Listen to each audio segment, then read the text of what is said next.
Hello everyone, this is TSS Zindabad and today we are going to discuss the daily Leetcode challenge. The question is find pairs with 0 or 1 losses. Let's jump into the problem statement. You are given an integer array matches where matches I is equals to winner I, comma loser I indicates that player winner I defeated player loser I in a match. Return a list of answer of size 2 where answer 0 is all the list of players that have not lost any matches. Answer 1 is the list of all players that have lost exactly one match. The values in the two lists should be returned in increasing order. Note, you should only consider the players that have played at least once in the match. The test cases will be generated such that no two matches will have the same outcome. Okay, so after reading this problem statement, I have understood that I'll be given a 2D vector, right? In which, for example, I have been, okay, let's take an example and try understanding it.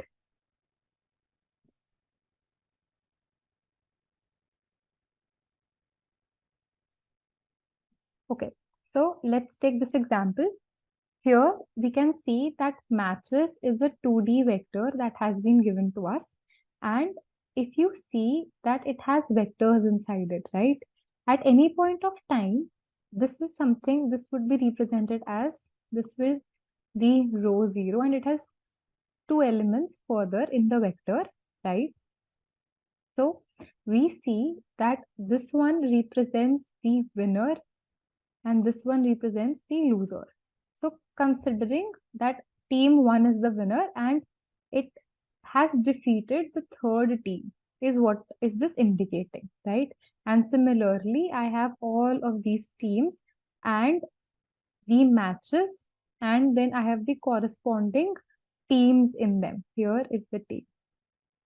Okay.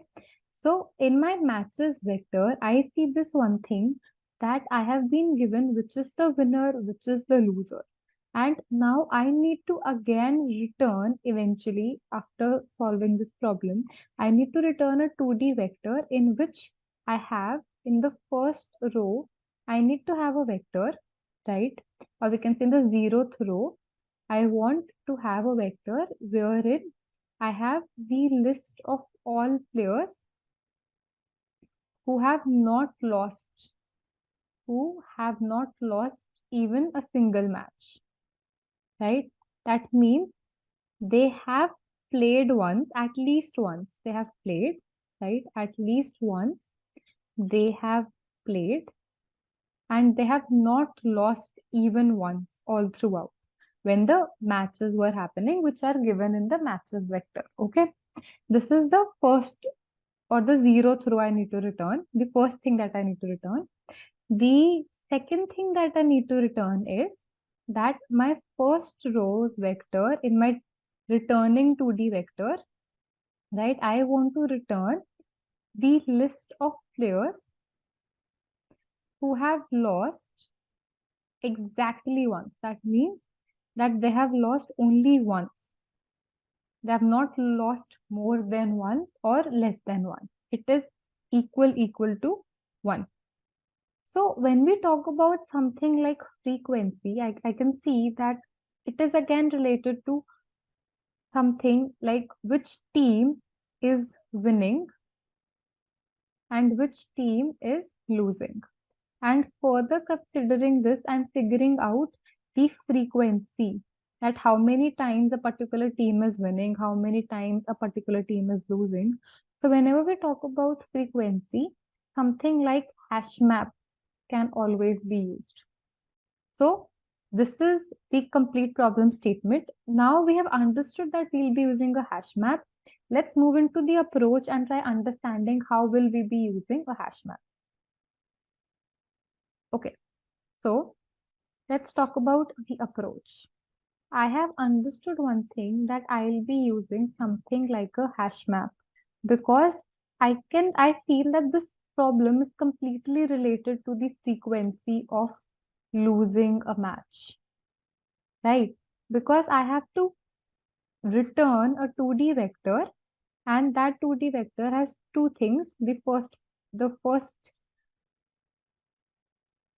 the first element in it, or we can say the first or the zeroth row in it, would have that the loss is 0. That means they have lost 0 times, right? The team has lost 0 times. And the second one is that the team has lost exactly once. So this is something that is completely related to frequency. So what I'll do is I'll quickly copy paste this here. Okay. So considering this example, I can see that I have been given matches and I have been given that in this particular vector, in this 2D vector, the zeroth vector, vector 0, and all the vectors, let's assume vector I, right? At any point of time, it will have two elements in them, right? The first one is the winner team and the second one is the loser team, the team that has lost. So what I can do is I can store all these loser teams in my map data structure, right? So what happens is I'll have a corresponding frequency that 3, for example, I'll change the color. 3 is losing here. 3 is losing against 1. 3 is losing against 2. Let's see, is 3 losing against anyone else? No. So we see that we have a team and the frequency of losing is 2. So that means the team 3 would never be in my 2D vector answer, which I need to return. Why? Because it is not fulfilling either of the conditions, which was that at least it should have never lost. That means the lost frequency should be 0 or is lost exactly once, right? So through this, I'll be maintaining a map data structure for having the team and the frequency of its losing, right? So I have understood that through this, I will have all the teams, right, who's who have lost at least once in the matches. Okay. So, for example, here we see that I get a 3, I get a 3, 6, 6, 7, 5, 8, 9, 4, 9. We see that though one has played and won, but we cannot see it losing against any team, right? So, all those teams, so I understand this one thing that for the teams who have never lost, right? That means they have the lost frequency as 0. They will be never present in this map data structure. So I need to separately handle this case, right? This is particularly for handling the first condition that I talked about that we need to return in our 2D vector, right? Here. For the second one where I want the team has lost exactly once, we can work forward with the map data structure. Now, so as to understand that how we'll be separately solving which teams have never lost and have a frequency of 1, I can have something like a set data structure in which what I'll do is I'll simply iterate over my matches vector and I'll keep pushing the vector zeroth element because that is the winner. That means it has played at least once. That is why it is there in my matches array. That is why it is present, right? So I'll be putting all of this in my set data structure and then I'll what I'll do is so that means if I'll be doing this, what happens is I see that my set data structure will have 1, it will have 2, it will have 3, 5, 4, 10. As we know that set has this property, set data structure has this property that it only includes the unique values. So we will not have any repetitions, right? So these are all the players who have played at least once. Now what I can do is I can simply iterate over these elements present in my set data structure, and I can see if it is present in my map data structure or not. So if it is present, so what I'll say that if it is present in my map data structure, that means it has lost at least once. Only that is why it is there in my map, because we know that my map data structure is having the team and frequency of losing as its mapping, right? So if frequency is greater than 0, only then I have it here. So that means it will not be applicable for the first part or the 0th row of my answer 2D vector, right? Else, if it is not a part of the map, else if the team number is not the part of the map, what is the map storing? The map is storing team and the frequency of that team losing, right? So if it is not the part of the map, in that case, I'll store it in my vector 1, which I'll then add into my answer, which is a 2D vector. Okay, I hope this approach is clear. I'll quickly write down the two things that we are doing.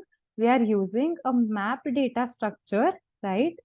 And here I am storing the team number and its corresponding losing frequency, right? Second, I am using a set data structure and I am keeping a track of teams which have played at least once. Okay, and played at least once. And for the purpose of getting the 2D vector, which we need to return eventually in this question, I am using the set data structure to handle the first part where the team has never lost, and I am using the map data structure to have a list of teams which have lost at least once. Okay, which have, sorry, I'm sorry, which have lost, which have lost exactly once, right? So this is my approach. Now let's quickly dry run this approach and see what happens. So let's quickly paste our example here. So first of all, what I'll be doing is I'll create a map data structure, right? Again, what is it storing? It is storing the team and the frequency of losing for that team. So what I'll say is I'll be iterating over this, and what is in consideration? The second part of vector of I, right? Its second element is in consideration. So I'll come across, first of all, I'll come across this vector. I'll be like, okay, let's go to the second element that you have. That means the index 1. So I'll say simply add it into my map. So I'll get 3 and the frequency becomes 1. Then I'll move forward to this vector. Here I'll again work with the first element in this vector on the first index, that is 3. As it is already present in my map data structure, I'll simply increment its frequency. It becomes 2. I'll move to the next vector that is present in my 2D matches vector. I see on the first index in this vector, I get a 6. It is not present in my map data structure. So I simply add it and its frequency becomes 1. I move to the next vector. I again get a 6 here on the first index and I'll increment its frequency to 2. I'll move forward. I'll get the next index, first index of that vector, that is 7. I'll see 7 is not present in my map data structure. I'll simply add it with a frequency of 1. I move forward. I come across 5 and I see it's not present. We'll add 5 into the map. We move forward, we get an 8. It is not present, we'll add it into the map. Moving forward, we get a 9. It is not present, increment its frequency, add it into the map and set its frequency to 1. We get a 4 next in the vector I first index. We see that 4 is not present in this map data structure. We'll add it into the map. Next, we get a 9 here, right? When we get a 9 here, we see, yes, it is present. So we'll increment its frequency to 2. Now I have this ready. Next, what I'll do is I'll use a set data structure. This is for storing the teams that have played at least once, right? That is why it is in my vector matches, right? So I'll quickly rub it off so that it is easier to traverse again. For map data structure here, I was working with vector i's index 1. So that means at any point of time, I was going to vector 0, vector bracket 0 bracket 1 or vector 1 bracket 1 and so on, right? I was working with this condition. Now for my set data structure, I will be working with vector I and the 0th index corresponding to all these rows that are present, right? Here I was working with the first column and the rows were changing in the case of my map data structure. In the case of my set data structure, the row will change and the column will remain as 0 all throughout. Okay. So what I'll see is I come across 1, it is not there, I'll add it. I'll come across 2, it is not there, I'll add it. Then I'll go to the next vector, I find 3, it's not there, add it. Go to the next vector, 5, not there, add it. 5 again, it is present, we'll not add it. We go to the next vector, we get a 4, not there, added. We go to the next vector, 4 is already there, we'll skip it. We'll not add it into the set data structure because it only stores the unique values. We'll move forward to the next vector, we get a 4, it is there, move forward. We get a 10, we'll say, okay, add it. Then we'll go to another next vector, which is present in my matches 2D vector. I get a 10, it is already there, that is it. So this for loop ends here. Now, after generating my map data structure and my set data structure, what I can do is, for the purpose, I have to return a 2D vector, right? It needs to have 2 rows. My first row, or we can say my 0th row, because we have a 0 indexing, right? So my 0th row is having the list of teams who have never lost. Okay. And my first row, the second element of my 2D vector, that has the list of teams who have exactly lost once. So now what I can do is, this is very, very easy. For the purpose of handling this, I'll simply go to my map data structure here and I'll simply iterate over the frequency of losing, and I see that 7 has 1, 5 has 1, 8 has 1, 4 has 1. So I can simply create a vector 2 and I can add these numbers, which is 7, 5, 8 and 4, because they have the frequency of losing as exactly 1, right? So we have figured out half the answer. Now to figure out the 0th row, I need so to figure out the 0th row, I need the list of teams who have never lost. Now what I'll do is, for this purpose, I'll be using the set data structure and the map data structure together.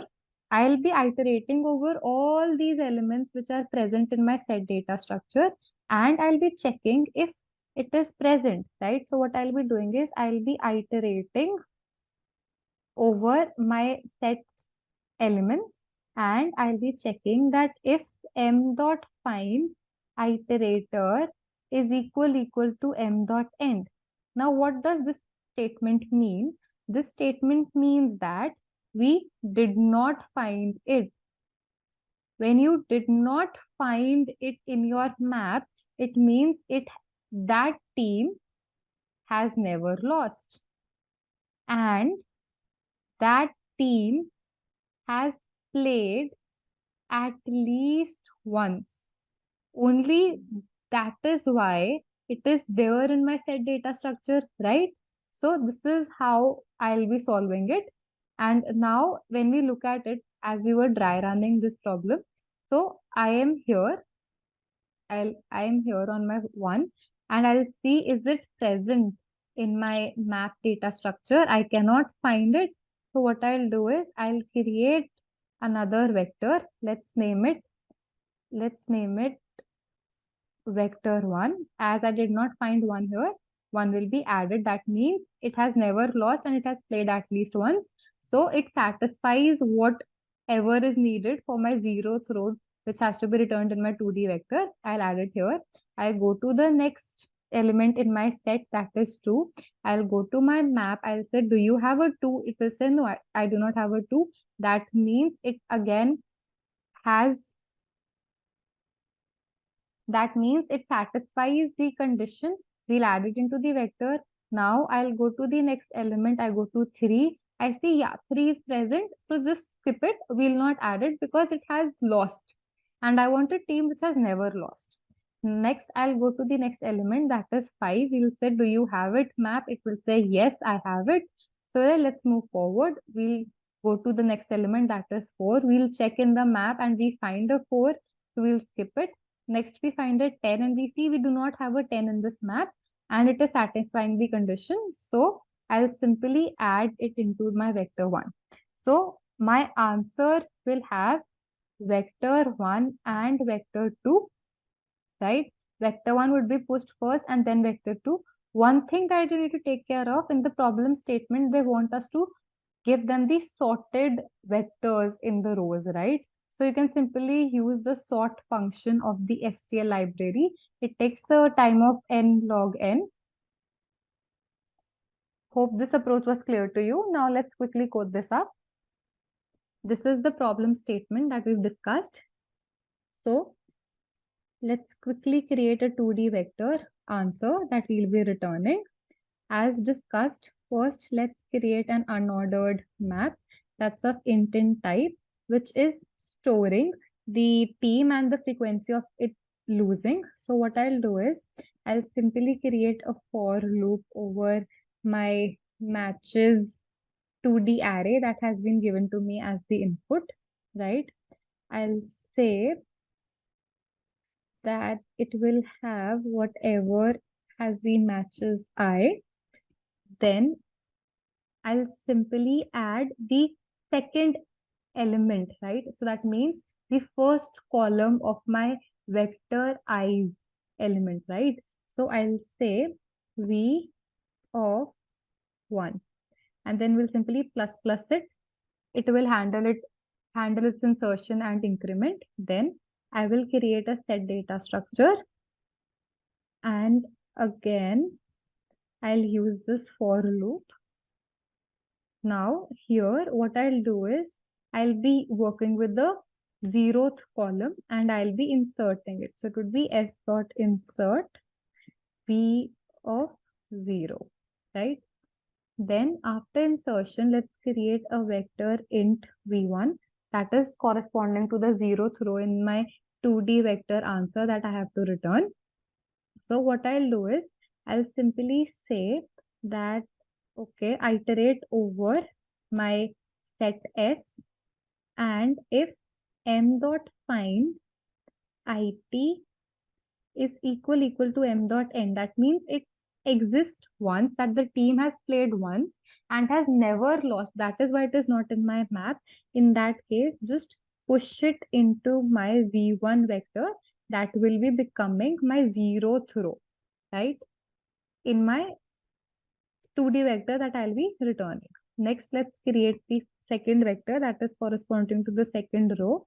In this, I'll be iterating over my map and I'll say if it dot second equals to 1, in that case, just push it into my second vector that I have created. Why have I written it.second is equal to 1? That is because I want the teams which have lost exactly once, right? Then as here it is mentioned that we need to return two lists in increasing order. So we'll simply sort both the vectors before pushing them into the final 2D vector. So this is done here, v2 dot end, and now we'll push them in the 2D vector. I'll quickly copy paste it, and let's quickly change it to 2, and we'll return the answer. I think we're good to go. Let's run. And it is accepted. Let's submit.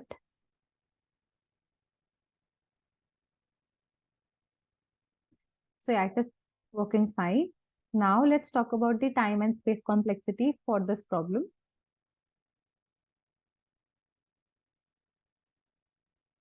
Okay, so this was the code that we have just worked upon. First, let's talk about the time complexity. Here I can see that I'm iterating over the matches, right? So I'm iterating over each row, right? So if there are n rows, my time complexity becomes O of n. Here again, I am iterating over each row in my 2D matches vector. So it is again O of n. Then here I am iterating over the elements that are present in my set. So let us assume that in the worst case scenario, all of the elements were added in the set, right? So it has all the elements. That means the n is the number of rows of matches 2D vector, right? And again, here it is O of n. Coming to this part, as I'm using the STL sort function, its time complexity is O of n log n, right? So I can say in total my time complexity becomes O of n plus O of m log n. Why have I used m here? Just to depict that the number of elements in V1 and V2 supposedly are different from the number of rows of matches. That is why I've used m. You can use any other variable. So this becomes the time complexity. Talking about the space complexity, as I'm using an unordered map and I'm also using a set data structure. Furthermore, I've created two vectors. So I can see that my space complexity becomes O of n. Therefore, the time complexity for this code is O of n plus m log m, and the space complexity is O of n. Thank you so much for watching this video till the end. Please like, share and subscribe. Thank you.